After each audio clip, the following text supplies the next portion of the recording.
I failed miserably. And that is the theme of the end of this summer, by the way, is me trying really, really hard to accomplish stuff and then just getting punched right in the starfish. Welcome aboard the Funny Boat Podcast. I am your host, Captain Boomies, and with me is my favorite furry fiduciary boat friend, the broker with the beard. How are you doing, Cap? These are getting hard. I am doing fantastic, Captain Boomies. How are you? I am so good. You know why? Why is that? Please tell. Because we have my favorite podcaster. Warning, it's not us. And that is Bradford from How Not to Sail podcast.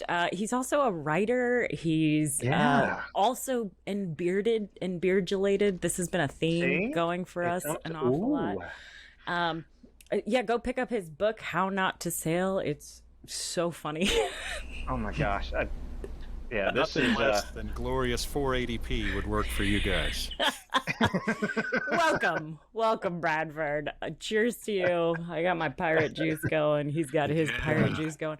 We're so inside tip.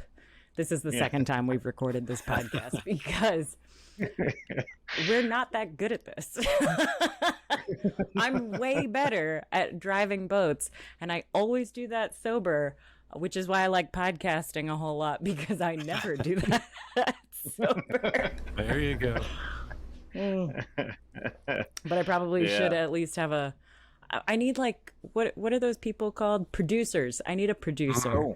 If you want to volunteer, we have no money. Well, we've got personality, damn it. Thank you, Ed. Thank you. But the most impressive produced podcast I can think of is Bradford's, and I'm always amazed at how much love and sweat and blood you must put into every episode that you crank out, because it's so immersive. Annoyingly immersive, actually. Sometimes a little urine too. It just, get to a certain age and it is what it is. But I will say you're way ahead of me on the technology, though, because my favorite trick is to go somewhere that you can only go like once a year with a recording device and accidentally put it on pause or stop instead of record when I'm. Oh no, we've done that. Don't worry. We've hit that landmark already. But it's so you have a sailboat that you keep down in Florida. You've been sailing for how long? About 15 years. That's a good long time. And 12 minutes. 12 minutes. And we just missed a little wash and blow this last week, so I'm grateful that the vessel is still tethered where it was previously. I was going to ask you if that hurricane got you guys, but I'm cheating, and I kind of know where your boat is, even though I'm not supposed to know that. I'm a super fan. I'm the extra creep that that knows things. You're just running a little OSINT operation there. But the dock box did take a hike. I don't know where it went, but fortunately, I don't think anything important was in it. Oh, well, that's good. You weren't weighing it down with your bullion or anything? Yeah, we were maybe this far from real bad stuff happening. Oh, wow. So you did actually see some of that action. Who was checking on your boat? Was that you, or did you send somebody? That would be friend Jim, who's a former Marine, or if that's a thing. Maybe I think you're always a Marine, but always. Yes, I don't know what flavor crayons he prefers, but he's good at killing hornets and looking after my boat. Fantastic. It's not purple, it's grape. Yeah. There you go. So one of the things I really love about your podcast, though, is that you talk about your cruising adventures, even the ones that are sort of Misadventures. Yeah, well, of course, yes, you're nailing that. But Yeah. I think what I really like about it is lots of people are always talking about how glamorous and wonderful cruising to different beautiful islands is, and you have some really cool adventures.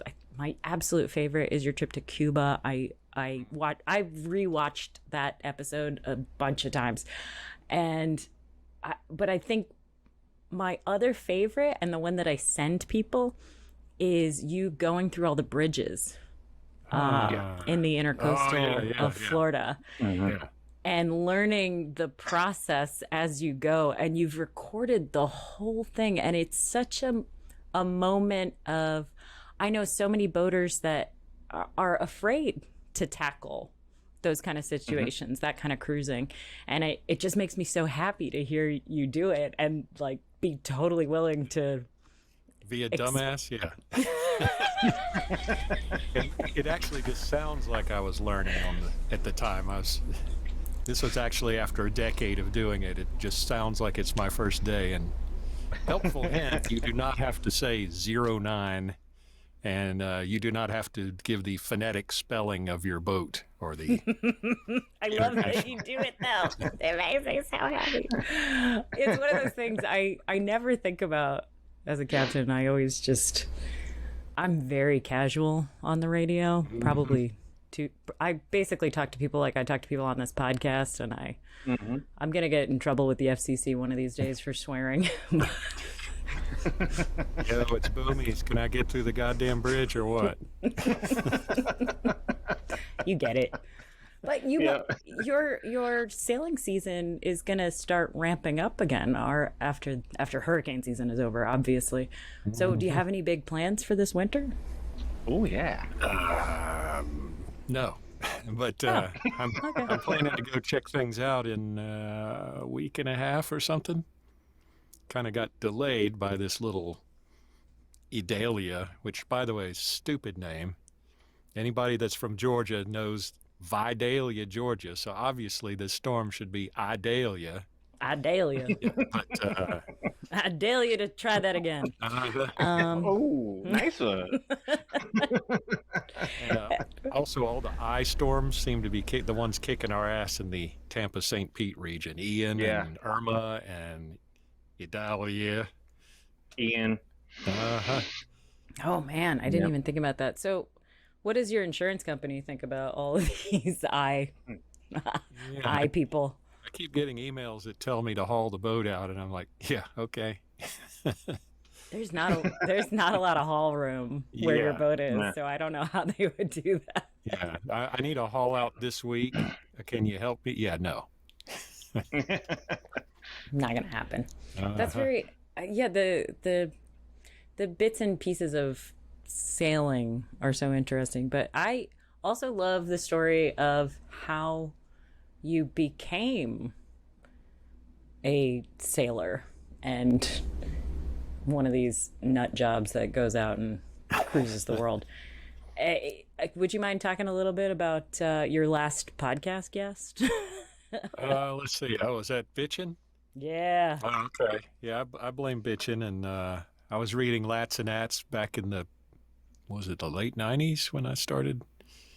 Before he sold it the first time and got screwed over and lost his ass and changed into Cruising Outpost. But that was part of it. And then reading The Long Way by Montessier. I used to think, that is awesome. I want to see the Southern Ocean. I want to do solo nonstop long distance sailing, and then going from St. Pete to the Tortugas. I was like, fuck this shit, man. This is. Oh, do we have a bleep? I'm sorry. Yeah, you're good. Okay. No, we're good. I'm explicit. We're good. Like, I don't even try anymore. I can't trust me. I couldn't imagine that it was any other way. But we are an explicit podcast. Don't worry. It's funny you say that. We just had that same conversation prior to the podcast about, she said, you're a nut if you want to go solo and across the ocean. Screw that. Yeah, that's for crazy people. And pro tip also, we bleep stuff on my podcast that's not even obscene, just just to have the bleeps in there. Oh, it makes it way more fun. Just keep it interesting. It's the below deck sailing sound palette. Our next podcast will be How Not to Podcast. Well, hang on a second. I saw very recently that you posted something about Below Deck, and I was so surprised to see it because you don't strike me as a reality TV guy, but here you are. No, the caption of mine though was "Oh, the carnage" or something. So this means that the Admiral will have more stuff to listen to in the den where I can hear "da-da-da, beep, da-da-da-da-da, beep, da-da-da-da-da, beep, beep." And that whoever that guy is from South Africa or whatever, Jesus, man. Oh. Listen, a South African accent is a warning sign to me. I'm kidding. I got lots of South African crew that I've worked with in the past, and they're lovely, and I love them. No offense to my 3 listeners from South Africa. Just don't date them. Don't date them. It's my advice. Like, Good. Take it or leave it. Know. They're beautiful. God, they're annoyingly attractive people. I don't know what that's about. Every single one of them is tanner than I am and prettier, and the accent works. The accent does work, but but run. Based on the sample size of 1 in that show, it does appear to be a bad decision.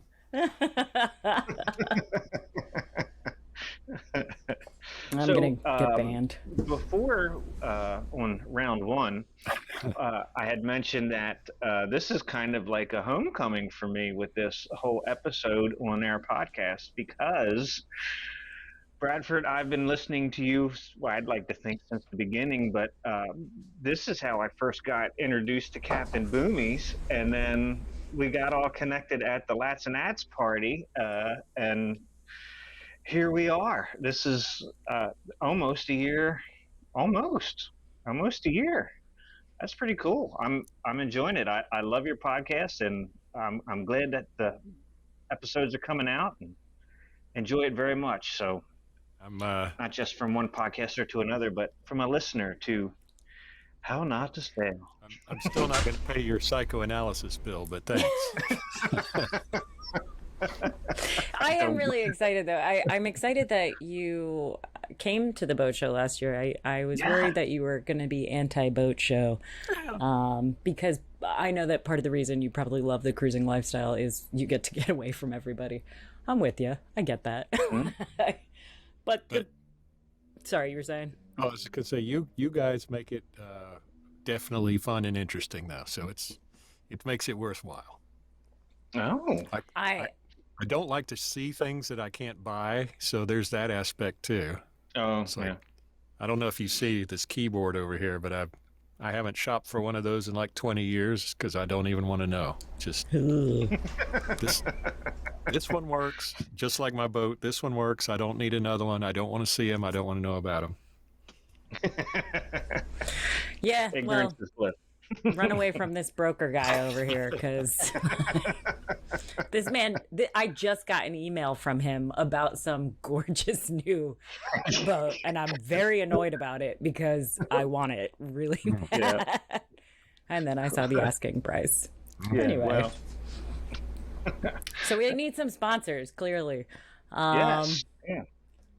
I don't know. This whole being a creator on the internet thing, especially a boat creator, is very strange. I feel like we're all talking about the same stuff, and yet there's only so many places that we all buy boat stuff from.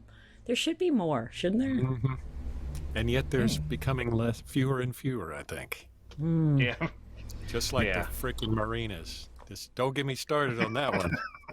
I do not like this corporate marina shit. Oh, I do miss having somebody that I can yell at. It's much harder to find somebody to be like, hey, your pedestal doesn't work. There is no power coming to this pedestal.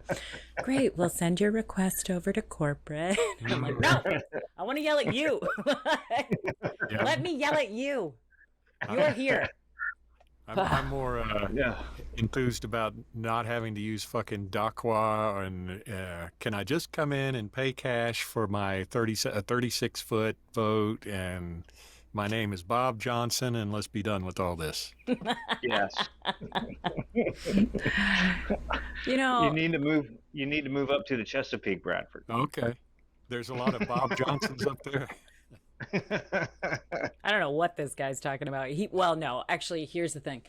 Ed is secretly the saltiest of us all. Like, I got lots of sea miles, but Ed is a secret, very salty critter. And he, in the Chesapeake Bay in particular, he is so well loved and connected that there isn't a marina on the eastern shore of the Chesapeake Bay that he isn't a cousin of.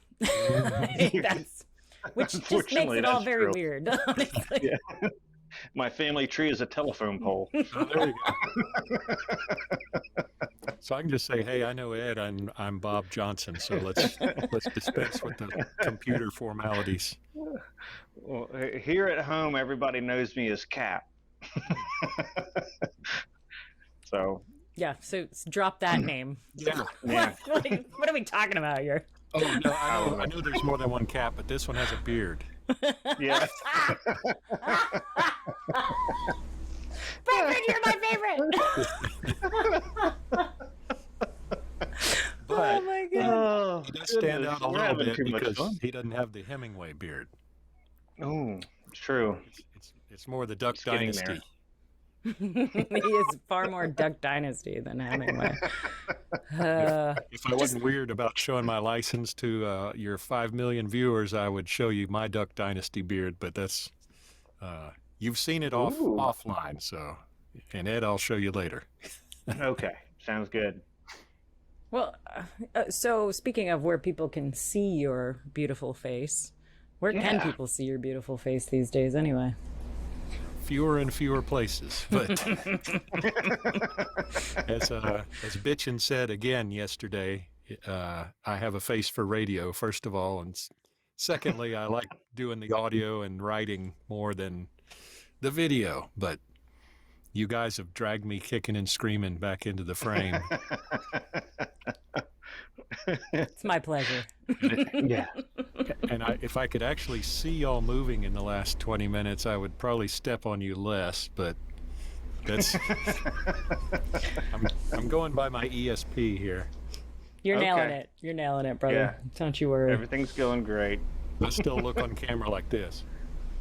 Oh no, I turn off the ability to see myself when we're doing these things. Oh really? Oh, otherwise maybe I should do that. let me highly recommend it, because otherwise you look at yourself too much and then you're that weirdo. And as vain as I am, I do not recommend staring at yourself while you're trying to have a conversation with other people, because you will notice every booger. Oh dear. Yeah, there may or may not be a shot in the Cuba video on my YouTube where I did not have a booger, but I had like white hairs that needed to be trimmed, and I was in bright daylight, and I actually had to go back in Premiere or After Effects and put a little dark thing over my nostril. Did you really? I'm so impressed that you did that. Shot. Huh. It didn't look good. I love that you do that. I love how much work you put in. It's really amazing. I don't have that capacity, partly because I float boats first and foremost, and this AV thing is just another monster that I really don't love. But I do love being invited places that I should never be invited to, because I'm a potty mouth, terrible, crusty sailor. And while I have a fabulous hair flip that I can do, that's my entire feminine repertoire. Everything else is a lot of yar and yelling. That's it. That's all I got. You sound like these are all bad things. Yeah. You're right. But I wanna talk just a little bit more about some of the adventures that you've gone on, because I think you've done a decent amount of miles around Florida. And it's a place that I think people underestimate in terms of cruising grounds. Oh, yeah. Everyone's always trying to get to the Caribbean. And I'm like, you should probably try Florida a bit more. There's plenty of adventure in Florida. Yeah, I think it's fantastic. So you're on the west coast of Florida, but you've done the Keys a decent amount. Yeah. People are intimidated by the Keys. I like to stay on the outside with a 6 foot draft. Probably a good job. It's actually, I say 6 foot when I go into a marina so they don't screw up and leave me grounded like they never didn't do at the Crow's Nest one time. But it's a 5'2" draft, but going up the inside there in the Keys is something I have not done yet. I don't really think you can. There's a little too much shoaling in there for you to do it safely. I have come down to Marathon and gone through the maze to get through the 7 Mile Bridge and whatever, but that's about the extent of it. Or straight to Key West or straight to Dry Tortugas or something. But the beautiful thing is there's not really any granite. No, it's all very soft and squishy. How many times have you been aground? I've seen more bottom than a gynecologist. I thought Bitchin made that up, but he said than a toilet seat, so that may be a semi-original. Well, which one do you think has seen more, honestly, now that I'm thinking about it? I suppose a toilet seat would see more? Yeah. So that means, see, I'm a better cruiser than Bob, so we're good. Well, there you go. Captain Boomy's just proclaimed. Small wins. That's how I get through life. Yeah. So cruising the Florida coast, what has been your favorite spot? If you don't mind sharing. Well, the Tortugas are one because I think as Captain Boomy's alluded to, I tend to like people one or two at a time, and as George Carlin said, once they start wearing armbands and joining up, then I'm out of there. But nice to be way out there. The water's beautiful. I love Marathon Marina with their saltwater pool right next to the bar. Even though Fuel Doc Debbie is no longer there, she moved to. I think she's at the one on the north side of Marathon, the something Punta Blanca or anyway.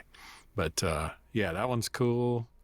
And Cabbage Key, yeah, love that. I've heard you mention that one many times. Yeah, that's no pool, no pets, no nightlife, no.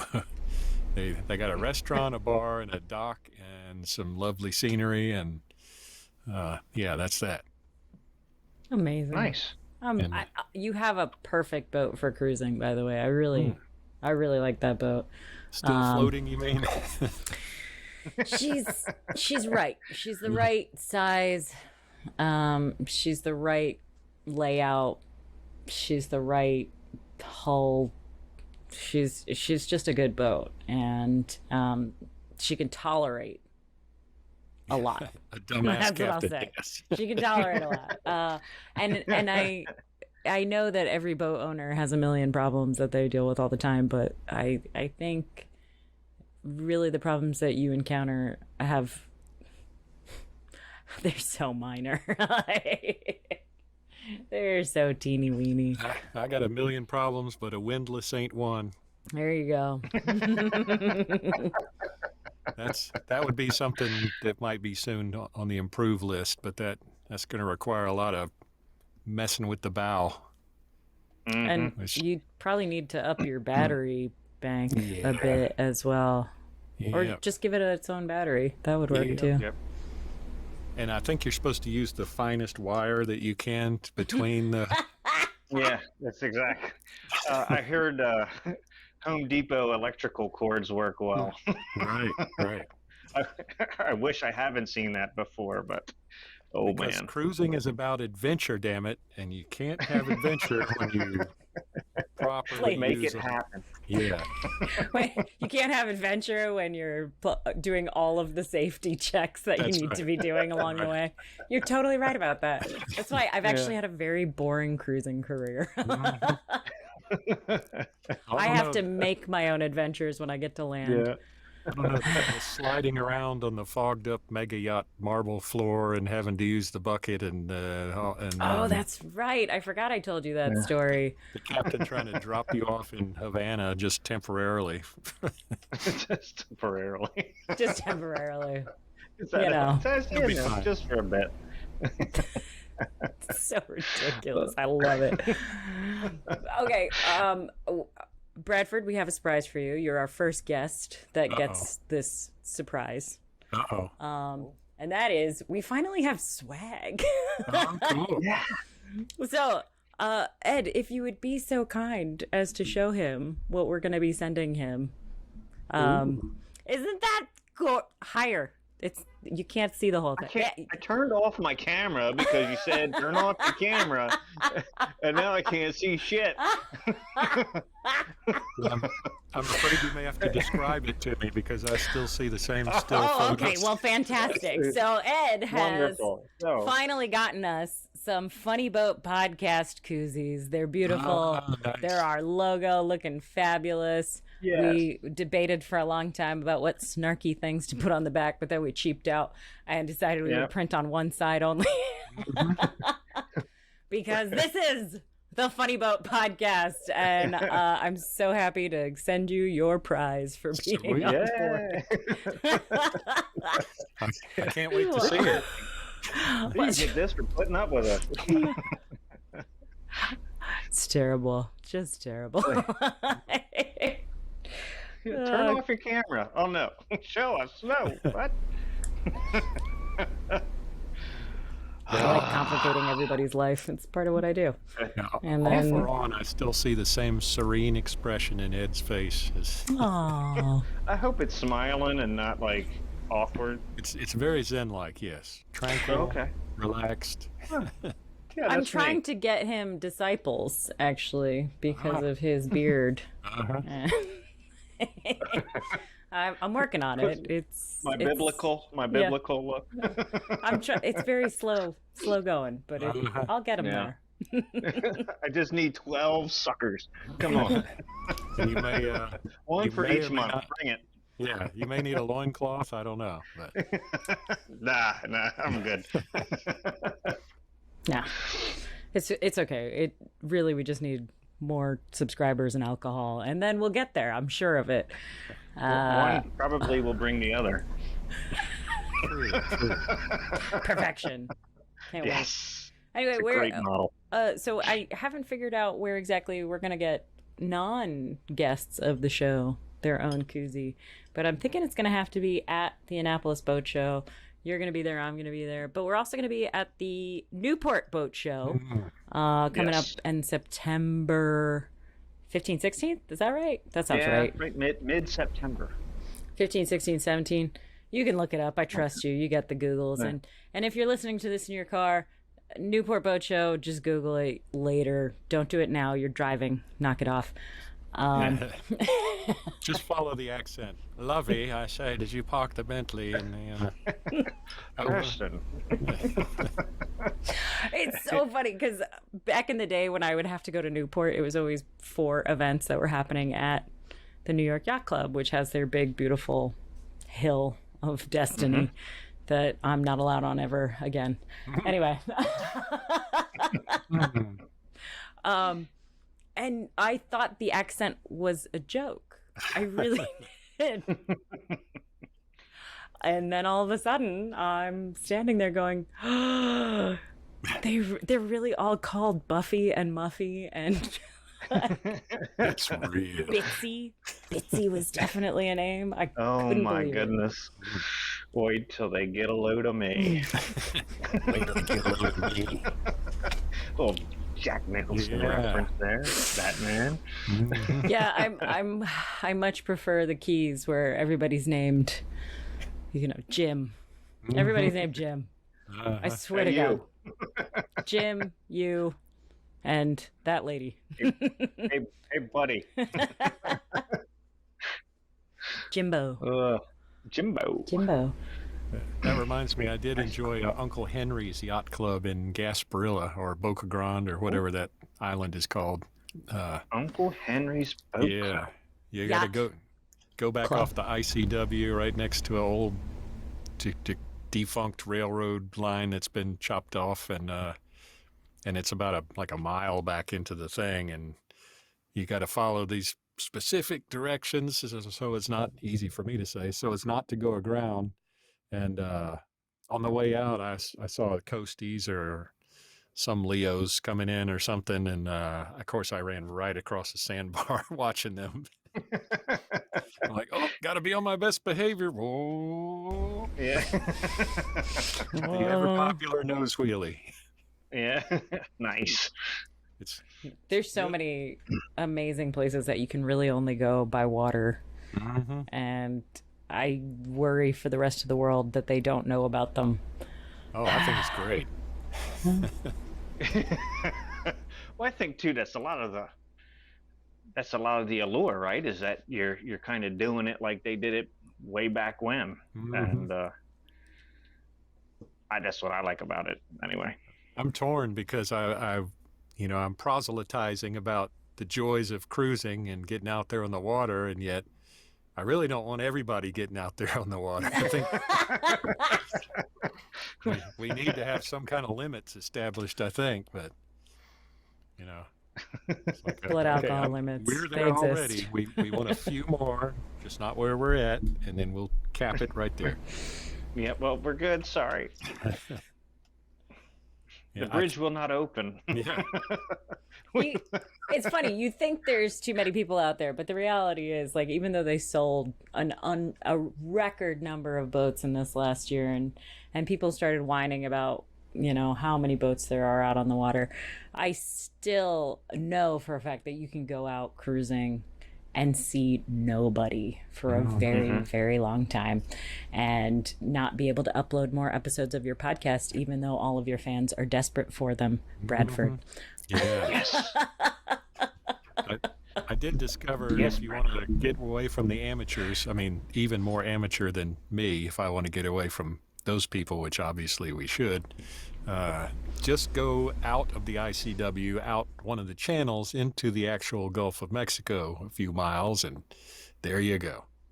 Solved. Problem solved. You might even pick up one of those, those people who... Did you guys hear about this story that somebody recently was on a sport fish and the sport fish sank and they survived for a very long time by holding onto their cooler? And it wasn't a nice cooler. It wasn't one of the coolers. It was like one that I can afford. And they picked him up, and nobody knows how long he'd been out there because he was too delirious by the time they got him. But oh wow. Yeah, this was a recent one. And so I hope you all have fabulous coolers on board. Yeah. It's safety equipment. It's good safety equipment. I'm afraid we're short on that, but we do have an indoor-outdoor refrigerator. Oh, You have one of those? Yeah. The reach-in ones? Yeah. So, Those are so fancy. For those of you that are just listening and have never seen one of these things, imagine you're sitting in the cockpit of your boat and everything is going fabulously, so fabulously that you don't really trust yourself to stumble down the companionway and get yourself a fresh one out of the cooler. And so what you do is you lift a hatch in your cockpit, and right there is the top of an icebox, and you can reach your hand down and grab a beverage and pull it right up, and you're still in the cockpit. It's amazing. But then if you're feeling ambitious or you get chilly because, the wind picked up, you know what I mean.